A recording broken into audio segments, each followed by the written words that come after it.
The dusty town of Red Creek was not kind to dreamers, and even less kind to women like Clara May. Each night, as the lamps flickered inside the Silver Spur Saloon, the sound of laughter, clinking glasses, and off-key piano filled the air. Among the haze of smoke and whiskey, Clara moved gracefully through the crowd, her smile practiced and her charm polished. To the men who passed through, she was part of the scenery, a saloon girl with soft curls, painted lips, and eyes that hid a world she never spoke of. But when the music died down and the last drunk stumbled out into the night, silence returned, and so did the weight of her loneliness.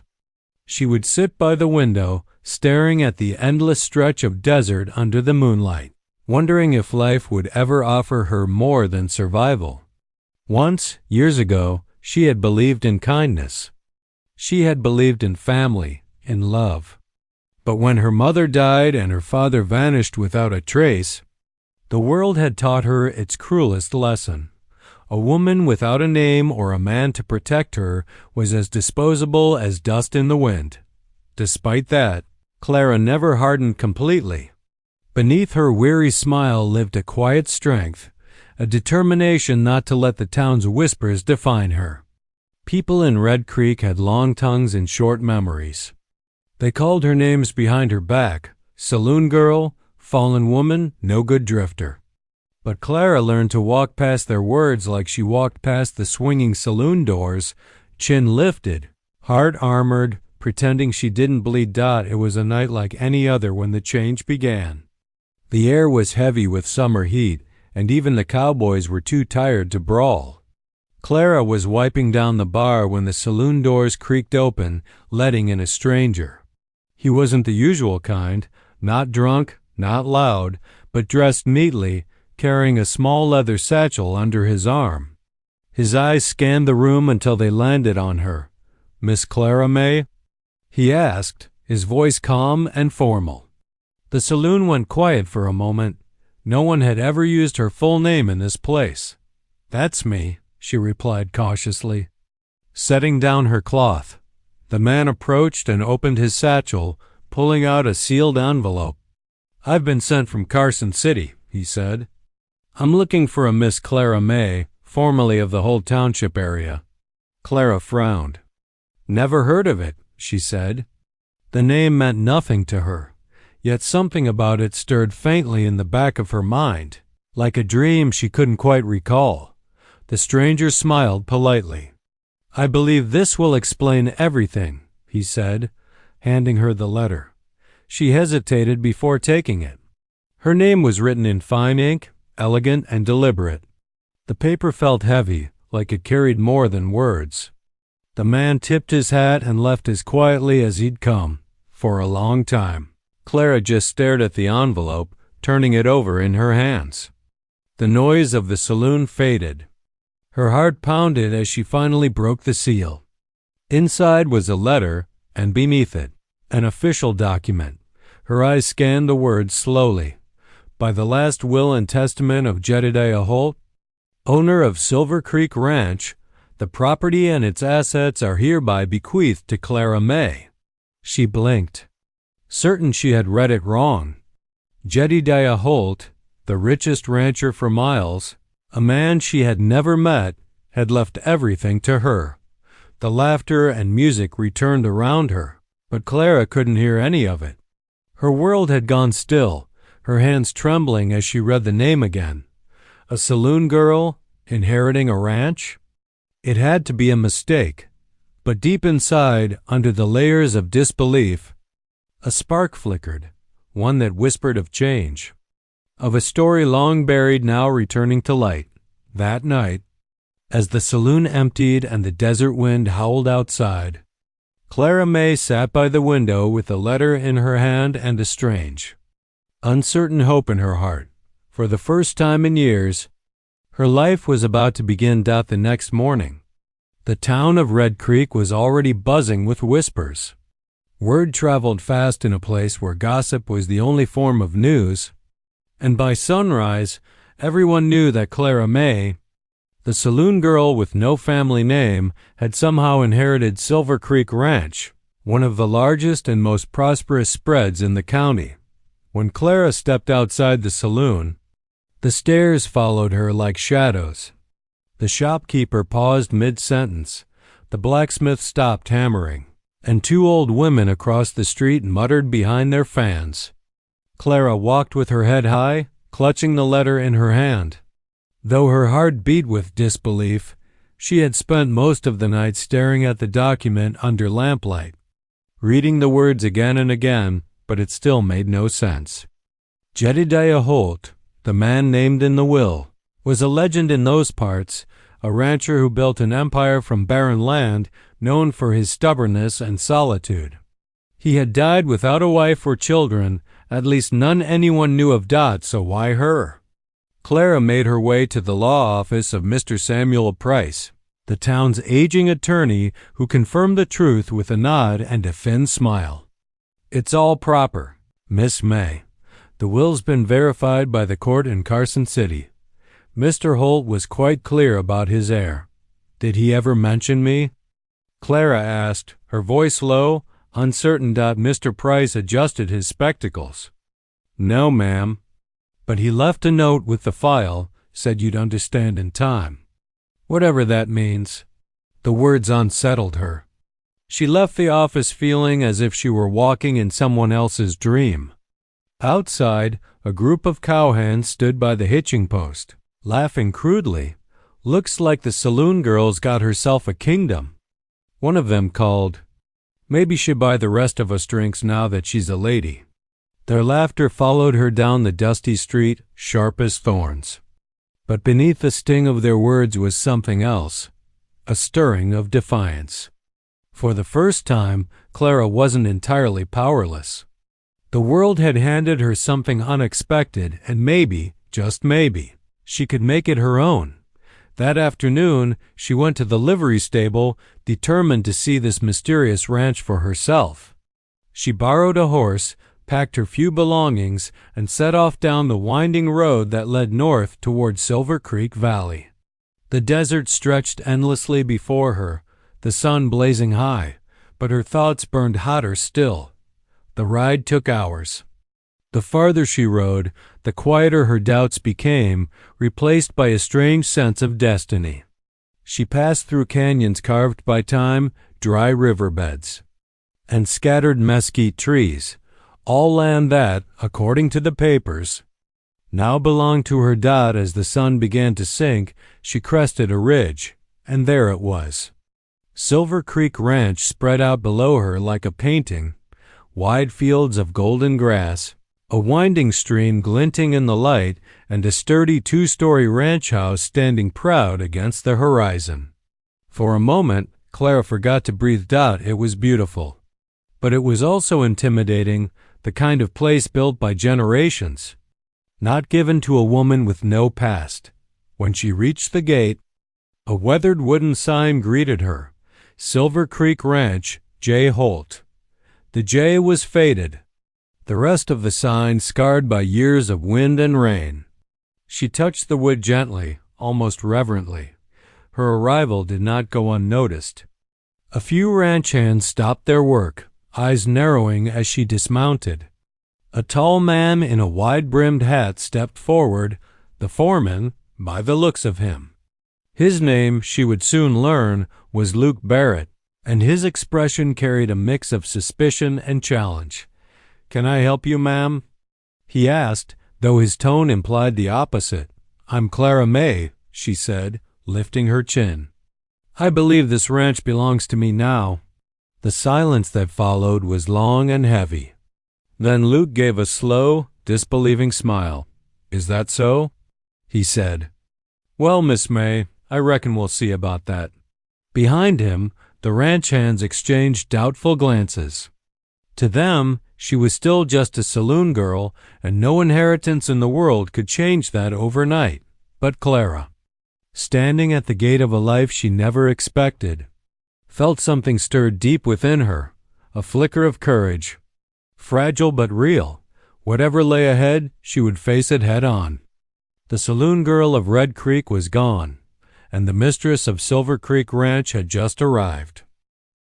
When dawn broke over Silver Creek Ranch, Clara May was already awake. Standing by the window of the ranch house that had once belonged to Jedediah Holt, now, somehow, hers. The early light stretched across the valley, revealing stables, fences, and distant herds of cattle moving like shadows in the dust. It was beautiful, yes, but to Clara, it felt foreign.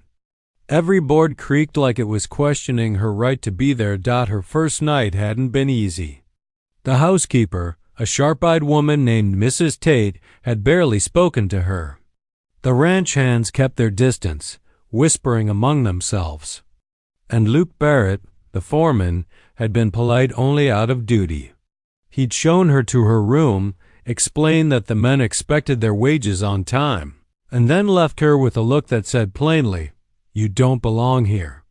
Still, Clara refused to be intimidated. She had spent years surviving worse: sneers, insults, and nights of hunger. A ranch full of skeptical men wasn't going to scare her off. She dressed simply that morning, braided her hair, and walked out into the yard, determined to learn how this place ran. The men paused when they saw her. Some tipped their hats out of awkward courtesy. Others pretended not to notice her at all. Luke stood near the corral, watching her approach. "Morning, Miss May," he said, his tone careful. "You might want to stay clear of the horses. They're not used to strangers." "I'll manage," Clara replied. "I'm not here to sit inside and wait for someone else to run my ranch." Luke raised an eyebrow. "Your ranch? You say that awful easy for someone who's never mucked a stall or mended a fence." "I can learn," she said simply. That answer seemed to surprise him. Most folks, he thought, would have turned tail by now. He gave a small shrug. "Suit yourself, ma'am. But don't say I didn't warn you." By midday, Clara's hands were blistered, her dress streaked with mud, and her muscles aching. The ranch work was grueling: hauling water, feeding livestock, learning how to saddle a horse without getting kicked. More than once, the men chuckled quietly at her mistakes, though a few of the younger ones began to respect her persistence. She didn't complain once, not even when she fell in the dust trying to catch a runaway calf. That evening, she found herself sitting on the porch, exhausted but proud. Luke came up with 2 mugs of coffee and offered her one. "You lasted longer than I expected," he admitted. "Most wouldn't have made it past breakfast." "I'm not most," she said, taking the cup. "You'll all see that soon enough." For the first time, Luke smiled, just slightly. "Maybe so. Holt wasn't one for mistakes. I'll give him that. Maybe he saw something in you the rest of us don't." His words lingered in her mind long after he walked away. Maybe he saw something in you. But how could Jedediah Holt have known her at all? She had no memory of meeting him, and yet he had left her everything he owned. That night, curiosity led her into Holt's old study. The room was filled with dust and the faint smell of pipe smoke. On the desk sat stacks of papers, ledgers, and old maps of the ranch. She ran her fingers over the desk's worn surface, trying to imagine the man who had worked here. In one drawer, she found a faded photograph, a young woman with kind eyes, standing beside a much younger Holt. The woman looked familiar in a way that made Clara's breath catch. She turned the photo over and saw a faint name written on the back: Lydia May. Her mother's name. The discovery left her trembling. Could it be that Holt had known her mother, maybe even loved her? Was that why he had left her the ranch? The answers, she realized, were buried somewhere in this land, in the dust, the fences, and the journals that might still hold his secrets, outside. The wind howled softly over the plains, carrying the scent of rain. For the first time since she'd arrived, Clara didn't feel like a stranger. She felt connected to the earth, to the house, and perhaps to the man whose name now lived on through her. But she also knew the road ahead wouldn't be easy. The ranch hands still doubted her. The town still mocked her. And somewhere beyond the hills, greedy eyes watched her newfound fortune with envy.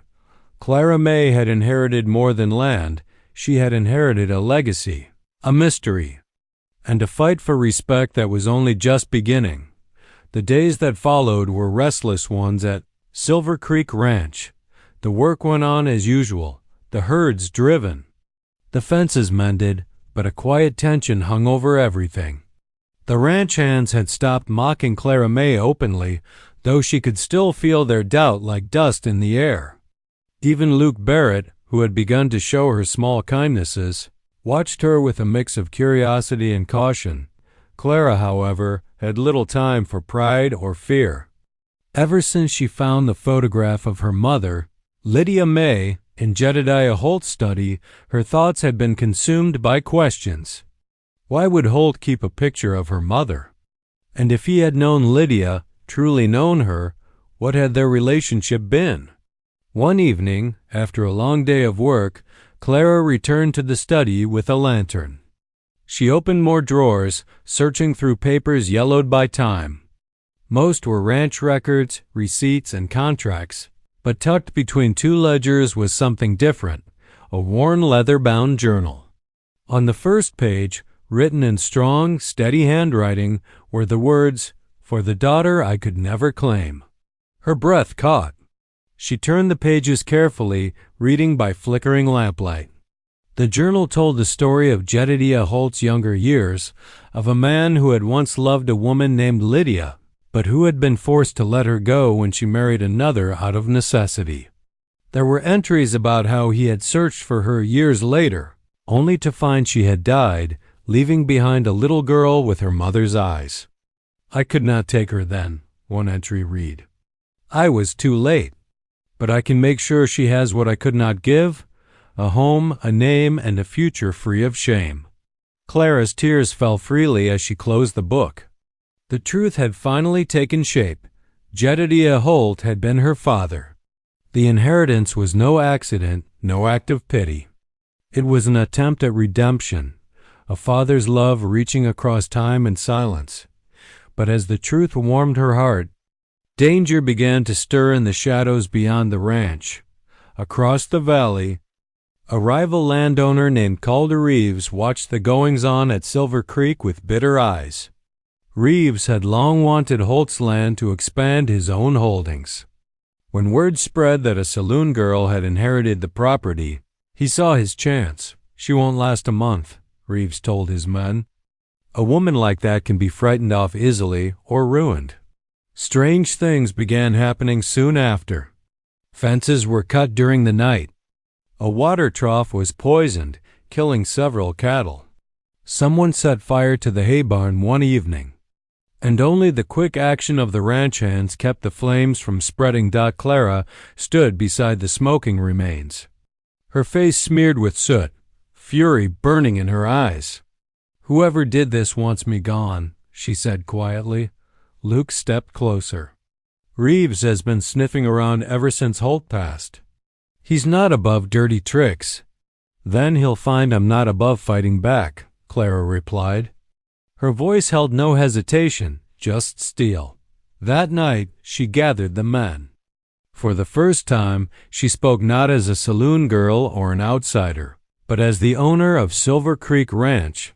"If anyone here wants to leave, I won't stop you," she said. "But if you stay, we stand together. No one takes what's ours." The silence that followed was thick until one by one the men nodded. Even Luke gave her a firm nod of respect. Later, alone in the study, Clara placed Holt's journal on the desk and whispered, "You gave me this land, but I'll earn it myself." Outside, a storm rolled over the valley, lightning flashing across the sky, a warning and a promise both in the weeks ahead. Clara would uncover more than family secrets. She would uncover her own strength, a power born not of gentleness, but of grit and purpose. The soil of Silver Creek held more than crops and cattle. It held the truth of who she was, and now that she knew it, she would defend it with everything she had. The days after the barn fire were heavy with unease. Silver Creek Ranch no longer felt safe, the night seemed darker, the silence sharper. Yet beneath that fear was something stronger rising in Clara May: determination. The more the enemy struck, the firmer she stood. She had inherited this ranch not as a gift, but as a test, and she would not fail it. Clara began each morning before sunrise, working beside the men rather than giving orders from the porch. She rode the fence lines, repaired gates, and checked the water supplies herself.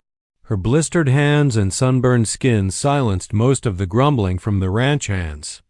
Even the skeptics began to nod when she passed, small gestures of respect that meant more to her than words.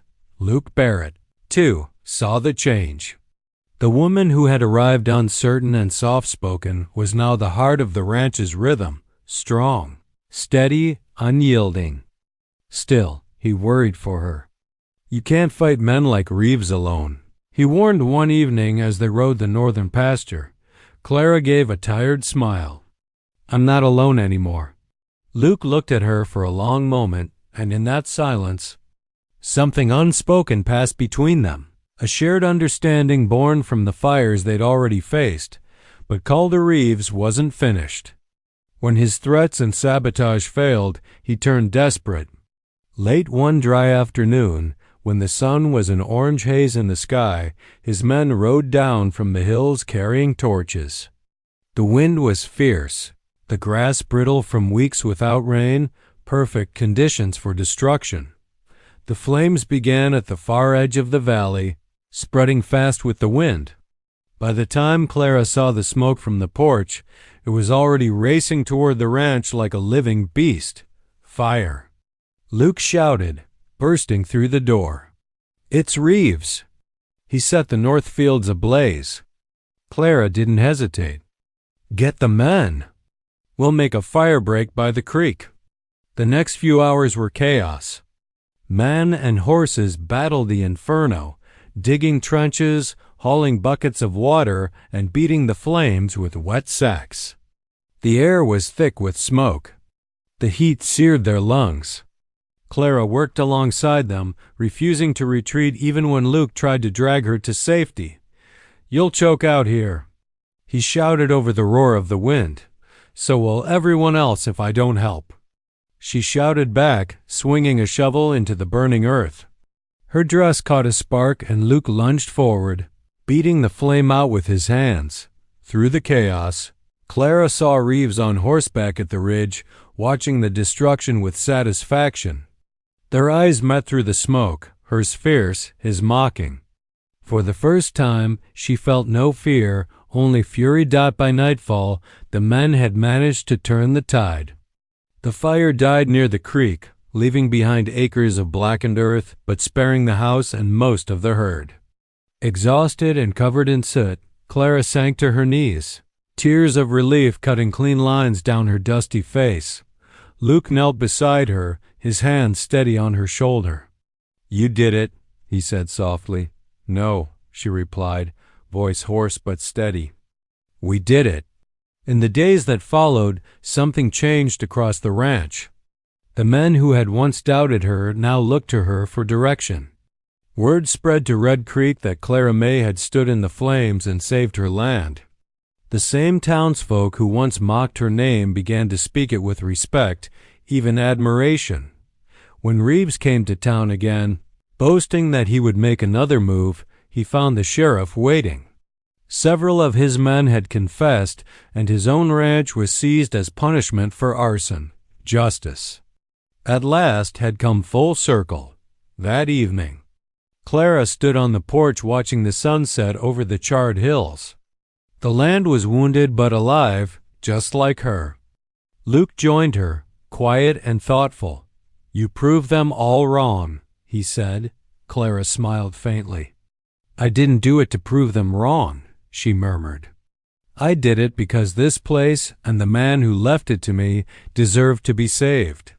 The fire had tested her, but it had also forged her anew. No longer the frightened girl from the saloon, Clara May had become something more, a leader, a survivor. and a woman who had finally claimed her place in the world. And as the stars rose above the valley, she knew the flames had not destroyed her story, they had illuminated it. Months passed, and Silver Creek Ranch began to heal. The blackened fields where the fire had raged now shimmered with new grass after the spring rains. The air smelled of life again, damp soil, wild sage, and promise. For Clara May, every sunrise over the hills was a quiet victory, a reminder that even from ashes, something stronger could grow. The townsfolk of Red Creek had changed their tune as well. Where once they whispered her name with scorn, now they spoke it with admiration. The saloon girl who had inherited a ranch had become the woman who saved it. People who once crossed the street to avoid her now tipped their hats when she rode into town. Mothers who had warned their daughters to stay away from her now smiled in greeting. It took Clara some time to accept this new version of herself. She had lived so long on the edges of respectability that belonging felt strange, fragile, almost unreal. But when she walked the land each morning, feeling the sun warm her face and hearing the rustle of cattle in the distance, she understood that she didn't need the town's approval to validate her worth. This land was proof enough. Luke Barrett stayed by her side, helping rebuild the barns, hiring new workers, and expanding the herd. Over time, their partnership deepened into something that words couldn't quite define. He had been her skeptic, her protector, and her equal in all things. Some evenings, they would sit on the porch together, watching the orange glow fade behind the ridges. "You ever think about leaving?" Luke asked one night, the sky glittering with stars. Clara smiled faintly. "I used to dream of running away every day," she said. "Now I can't imagine being anywhere else." Luke nodded. "Guess that's what happens when you find where you belong." She looked at him then, really looked, and felt something warm settle in her chest. For the first time in her life, she wasn't running from her past. She was building her future. Inside the ranch house, Jedediah Holt's portrait hung above the fireplace. Clara had cleaned and restored it herself. Sometimes she caught herself talking to it, telling him about the repairs, the harvest, the changes around the place. "You gave me this land," she whispered once, "but you also gave me a chance to be someone new. Thank you." In time, Silver Creek Ranch became more than a home. It became a refuge. Clara began taking in women from Red Creek who had fallen on hard times the way she once had. A young widow, a mother with no family, a girl fleeing an abusive employer, all found shelter under Clara's roof. She taught them to ride, to work, to stand tall. "A woman's worth isn't decided by where she's been," she told them. "It's decided by where she's going." The ranch flourished, not just in wealth but in spirit. Laughter returned to its fields. Children's footsteps echoed on the porch, and the once silent house came alive again. The men respected Clara not because she was their boss, but because she had earned every inch of her place beside them. On the first anniversary of the fire, the town gathered at Silver Creek for a feast. There was music, dancing, and more food than anyone could eat. Clara stood at the center of it all, surrounded by people who had once doubted her. She raised a glass and said simply, "To second chances and to the home that gave them to us." As the night deepened, Luke took her hand and led her to the edge of the porch. The stars stretched endless above them, and the wind carried the soft sound of the creek nearby. "You did it, Clara," he said. "You turned this place and yourself into something beautiful." Clara leaned her head against his shoulder. "No," she whispered, smiling. "The land did that. I just listened." And for the first time in her life, she felt whole, not the saloon girl, not the heiress, but simply Clara May, the woman who had carved her future from fire and dust. The ranch that once symbolized a stranger's legacy had become her own creation, a living, breathing testament to resilience, forgiveness, and rebirth. Silver Creek Ranch was no longer Jedediah Holdstream. It was hers.